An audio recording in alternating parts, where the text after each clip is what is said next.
Bienvenue pour cette nouvelle analyse. Aujourd'hui, on se penche sur une source un peu différente pour nous. Oui, tout à fait.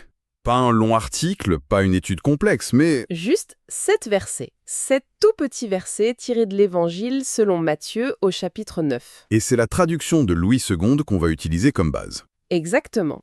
Et à première vue, on pourrait croire que c'est juste une histoire de miracle, une guérison. Bah oui, c'est ce qui saute aux yeux. Mais en fait, on va voir que c'est bien plus que ça. C'est Une véritable confrontation d'idées. un champ de bataille théologique presque. C'est ça, sur l'autorité, la foi, et ce lien très particulier entre la guérison du corps et le pardon. Le pardon spirituel, oui. Alors pour commencer, le décor est planté très très vite. Le premier verset nous dit simplement que Jésus monte dans une barque, il traverse la mer et il arrive dans sa ville. Il rentre à la maison en quelque sorte. C'est là que la scène se passe. Et on entre tout de suite dans le vif du sujet. On amène à Jésus un paralytique couché sur un lit. C'est direct. Pas de fioriture, non. Mais il y a un détail, un seul mot dans la phrase qui suit qui, moi, m'a tout de suite marqué. Le texte dit « Jésus voyant leur foi ». Leur foi au pluriel. Voilà. On s'attendrait à ce qu'il voie la foi du malade lui-même, mais non, c'est la foi du groupe. C'est curieux, non? C'est une excellente remarque parce que ce petit mot, il change vraiment toute la perspective. Ah oui? Absolument. Le texte ne nous dit rien, mais alors rien du tout sur ce que pense le paralytique. C'est vrai, on ne sait rien de lui. L'accent est mis entièrement sur la foi du groupe, des gens qui l'ont porté, qui se sont donné ce mal. D'accord. Et ça nous dit quelque chose de fondamental. La rencontre, elle n'est pas initiée par un acte de foi isolé, individuel. C'est un effort collectif. C'est un effort collectif. C'est la foi de la communauté, des amis, de la famille, qui ouvre la porte. La foi ici, c'est quelque chose de relationnel, porté par les autres. D'accord, je vois. C'est la foi du groupe qui met tout en mouvement.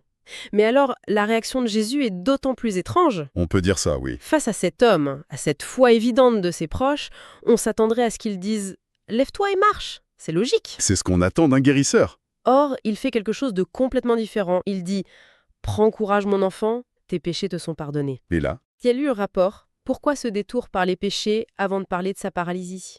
c'est précisément là que se trouve le cœur du problème, le premier nœud du conflit. Expliquez-nous. Pour nous, aujourd'hui, le lien n'est pas évident, c'est vrai. Mais il faut se replonger dans la mentalité de l'époque. D'accord. À ce moment-là, très souvent, la maladie, le handicap, c'était vu comme la conséquence directe d'un péché. Ah, d'accord. Soit un péché de la personne, soit même de ses parents. C'était une sorte de justice immanente, quoi. La faute spirituelle se voyait sur le corps. Le mal physique était le signe d'un mal spirituel. Exactement.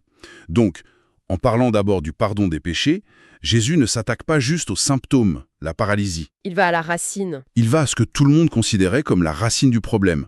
Il inverse les priorités. Le spirituel d'abord, le physique ensuite. Et cette inversion, j'imagine qu'elle ne passe pas inaperçue. Pas du tout. Elle provoque une réaction immédiate, mais une réaction silencieuse. Et c'est ça qui rend la scène encore plus tendue. Tout à fait. Le verset 3 dit que des scribes présents pensent en eux-mêmes « cet homme blasphème ». Ils ne le crient pas. Non, c'est un jugement intérieur. Qu'est-ce qui, dans cette simple phrase sur le pardon, est si grave pour eux? C'est ça que je ne comprends pas bien. C'est le point crucial de leur opposition. Le blasphème, dans ce contexte, c'est pas juste une parole irrespectueuse, c'est l'accusation la plus grave qui soit. Pourquoi? Parce que, dans la théologie juive, il y a un principe absolu. Seul Dieu, et Dieu seul, peut pardonner les péchés. D'accord, c'est une prérogative divine. Exclusive. Un prophète, il peut parler au nom de Dieu, annoncer son pardon, mais il ne peut pas le décréter lui-même. Et là, Jésus dit « tes péchés te sont pardonnés ». Il ne dit pas « Dieu te pardonne ». Précisément, la nuance est énorme. Il parle avec une autorité qui n'appartient qu'à Dieu. Pour les scribes, qui sont les gardiens de la doctrine, c'est inacceptable. Il prend la place de Dieu. Voilà. Il ne se présente plus comme un messager, mais comme la source de l'autorité. Et ça, c'est la définition même du blasphème. Je vois. Et là, le drame monte encore d'un cran. Le verset suivant est presque effrayant. Et Jésus, connaissant leurs pensées, Il n'a même pas besoin de les entendre. il lit en eux. Et il ne se contente pas de savoir, il les expose publiquement. Pourquoi avez-vous de mauvaises pensées dans vos cœurs? Ça a dû être un moment. D'une tension extrême, absolument. C'est une double démonstration de puissance. C'est-à-dire? D'abord, connaître les pensées, c'est déjà profondément déstabilisant. Et ensuite, regardez sa méthode. Il ne se défend pas. Non, c'est vrai. Il ne se lance pas dans une grande justification théologique, il retourne la situation. Il les questionne sur la nature de leur propre jugement. Il déplace le débat. Exactement. Il passe du plan doctrinal, a-t-il le droit de dire ça à, au plan moral, pourquoi votre première réaction est-elle le soupçon? C'est une manœuvre incroyablement habile. Et ça prépare le terrain pour la suite. Tout à fait. Et la suite, c'est une autre question. Une sorte de défi logique qu'il leur lance. C'est vraiment le point de bascule. Le moment clé. Il leur demande, car lequel est le plus aisé de dire « tes péchés sont pardonnés » ou de dire « lève-toi et marche ». Qu'est-ce qui rend cette question si piégeuse? La logique est juste imparable. C'est là qu'on voit toute l'intelligence de la confrontation. Il met en parallèle deux types de paroles. D'accord. La première, « tes péchés sont pardonnés », elle est, comme il le dit, aisée à prononcer. Pourquoi aisé? Parce que son effet est complètement invisible. C'est une déclaration sur une réalité spirituelle. Personne ne peut la vérifier. C'est une affirmation invérifiable. Exactement. N'importe qui peut le dire. Un charlatan peut le dire. Il n'y a aucune preuve, aucun moyen de le contredire factuellement. D'accord. Et la deuxième parole? La deuxième, « lève-toi et marche », adressée à un paralytique, c'est tout l'inverse. C'est peut-être aussi simple à prononcer, mais Mais le résultat est immédiatement vérifiable. publiquement et indiscutablement vérifiable. Soit l'homme se lève, soit il reste couché. Il n'y a pas de zone grise. Et un échec serait? Spectaculaire. Ça le discréditerait totalement. Donc, en substance, il leur dit « Vous m'accusez pour la parole invérifiable? Très bien. Alors je vais maintenant prononcer la parole vérifiable. Celle que personne n'oserait prononcer sans être sûr de son coup. » C'est ça. C'est un moment de type « mettez-moi au défi ». Il dit, en fait, « Vous doutez de mon autorité invisible? Regardez bien, je vais vous donner une preuve visible. » Une preuve que vous ne pourrez pas nier. Et c'est ce qu'il annonce très clairement juste après. Il fait durer le suspense. Il dit « Or, afin que vous sachiez que le Fils de l'homme a sur la terre le pouvoir de pardonner les péchés, Et là, il y a une pause dans sa phrase. il se tourne vers le paralytique, et j'imagine que tout le monde retient son souffle. Et arrêtons-nous une seconde sur le titre qu'il emploie. Le Fils de l'homme. C'est important. Ce n'est pas anodin du tout. C'est l'expression qu'il utilise le plus souvent pour parler de lui-même. C'est un titre qui vient de l'Ancien Testament, du livre de Daniel notamment. Et qu'est-ce qu'il signifie? Il a une double connotation. Il évoque à la fois l'humanité, mais aussi une figure céleste, messianique, qui reçoit une autorité divine.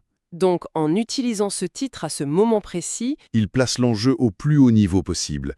Il ne se présente pas comme un simple guérisseur. Il revendique une autorité unique, une autorité qui vient d'en haut, mais qui s'exerce ici, sur la terre. l'attention est vraiment à son comble. La démonstration est annoncée, l'enjeu est posé.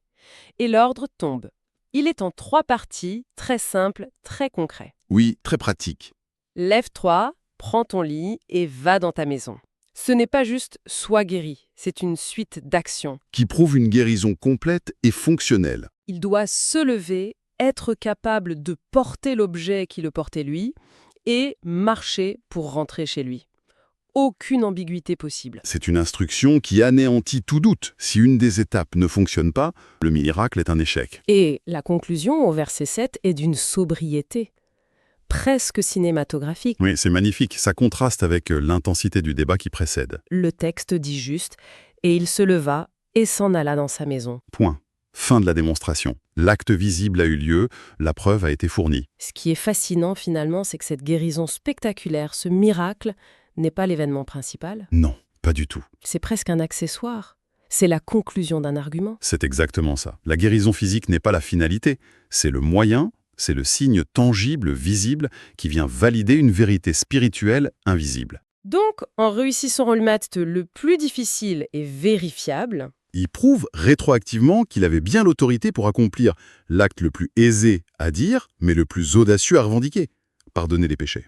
il répond à leur accusation silencieuse. Pas avec un contre-argument, mais avec un fait. C'est comme s'il disait « Vous avez besoin d'une preuve que vous pouvez voir, la voici. Tirez-en les conclusions qui s'imposent pour ce que vous ne pouvez pas voir. » Si on résume, ce passage en à peine quelques lignes est d'une richesse incroyable. On a une redéfinition de la foi comme un acte communautaire. Oui. On a une confrontation théologique majeure sur l'identité et l'autorité de Jésus. Où il revendique une prérogative divine, clairement. Et surtout, on a cette démonstration magistrale où un acte physique sert de preuve à une affirmation spirituelle. La guérison n'est pas juste de la compassion. C'est un argument, tout à fait. La synthèse, c'est que le miracle, qui est l'élément le plus mémorable de l'histoire, est en fait subordonné à la revendication théologique. Le visible est au service de l'invisible. C'est ça. Il utilise le pouvoir de guérir les corps pour prouver qu'il a le pouvoir de guérir les âmes. La guérison devient la pièce à conviction dans un procès sur son identité. Ce qui nous amène peut-être à une réflexion finale. Toute la structure de ce récit repose sur cette idée. Oui, Utiliser un fait concret, observable, presque scientifique, on pourrait dire, un homme paralysé qui marche, oui, un fait objectif. pour valider une réalité spirituelle, invisible, qui par nature ne peut pas être prouvée de la même manière. Et ça pose une question qui nous concerne directement, je pense. Comment ça? On vit dans un monde qui est obsédé par la preuve tangible, les données, le mesurable. C'est vrai, tout ce qui ne peut pas être quantifié est souvent vu comme subjectif. Exactement. Alors, comment est-ce qu'on évalue les réalités qui, par définition, échappent à ces critères? Quelle forme de preuve peut être considérée comme valable pour des concepts comme le pardon, la foi ou même la conscience? C'est une excellente question. Ce texte propose une réponse. Un signe dans le monde visible qui pointe vers une réalité dans le monde invisible. Et la question qui reste ouverte pour nous, c'est... C'est qu'est-ce qui, aujourd'hui, pourrait jouer le rôle d'un tel signe? Qu'est-ce qui, dans le monde tangible, peut nous servir d'indice crédible pour ce qui relève de l'immatériel?